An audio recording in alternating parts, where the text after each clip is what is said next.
അപ്പോൾ അപ്രകാരമുള്ള കാര്യങ്ങൾ നമ്മുടെ കേൾവിശക്തിയെ കുറയ്ക്കുന്നതായിട്ടുള്ള പഠനങ്ങൾ തെളിയിച്ചിട്ടുണ്ട്.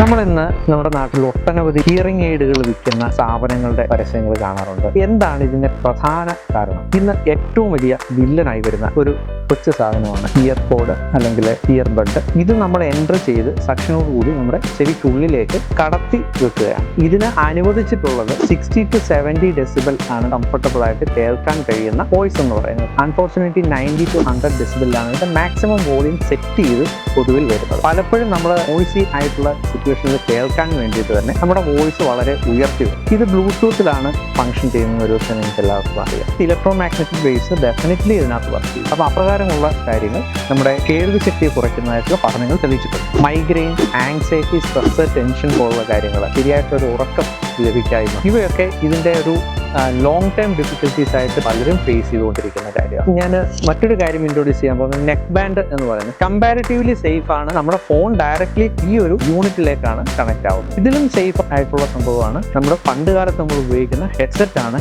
60-70% മുകളിലേക്ക് ഒരു കാരണവശാലും വോയിസ് കൂട്ടി വെച്ച് ഉപയോഗിക്കാൻ പാടില്ല. കഴിവതും ഇയർബഡ് പോലുള്ള സംഭവങ്ങൾ ഒഴിവാക്കുക.